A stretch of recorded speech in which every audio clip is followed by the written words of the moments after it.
So if one thing that's held us back has been constitution, constitution, constitution, as the headline in that section calls it. So we've debated independence to the exclusion of so much else that we might have been talking about. You say the second is the social democratic mindset, which has permeated Holyrood debate throughout devolution, and presumes that the key to economic progress lies in the hands of Scottish government ministers and central bureaucrats who should direct, manage and control things from Holyrood as they see fit. Now, that's clearly not where you're coming from.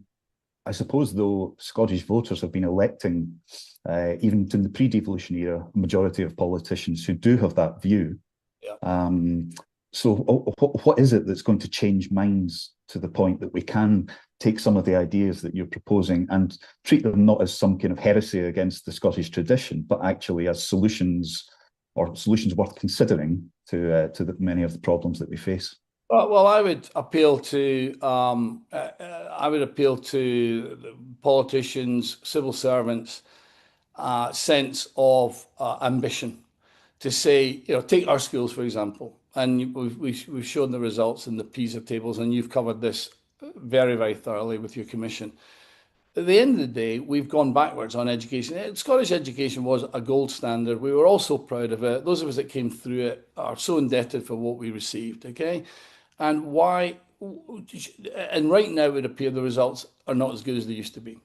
We've also got a situation where we've got potentially in certain areas of Scotland, certainly in Clyde, where I come from, high levels of deprivation. And we've got in places 1 in 4 young people not coming into gainful employment. They're not in education or training, etc. To me, we're letting down the most vulnerable people by not giving them the best education. And education doesn't need to be all about a whole bunch of GCSEs and sciences and history. It can also be very much more vocational-led training. We have got half a dozen industries in Scotland where we are world leading and could be even more world leading. Financial services is a bedrock of our economy. Food and drink, right? Creative industries, right? Advanced manufacturing, where you look at what's going on with the shipyards, with the military shipyards in Govan and in Rosyth, where we're producing technological masterpieces, right? We have life sciences, where we have a real advantage. So we've got a group, and agri-sciences as well. So we've got a group of industries that we can actually set our school system up to almost produce a cohort of people coming out of school.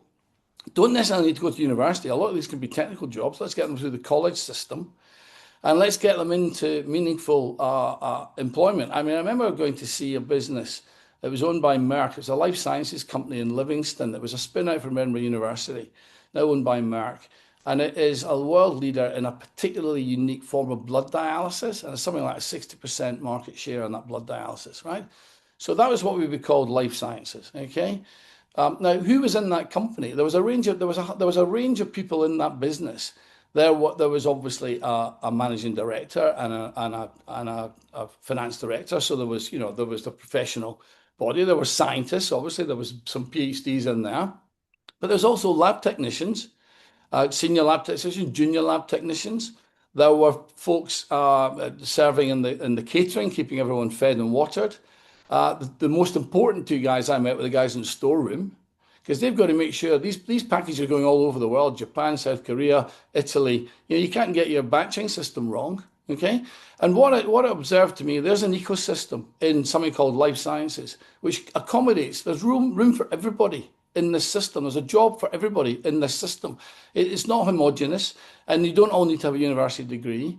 But if you went through the same with our advanced manufacturing, in Rosyth, they're short of welders. Okay, welders are very well paid now in Rosyth. I remember going into the big shed in Rosyth, and I was looking for the Billy Connolly guy, with his helmet on, sort of his blowtorch. And I said, "Where's the welder?" And he said, "See that guy over there? He's wearing a white coat and he's in a little telephone booth.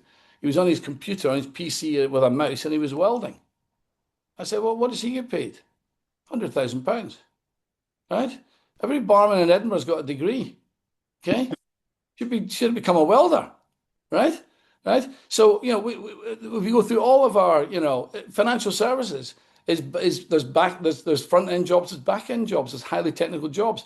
All the coding that we need to do, the IT jobs.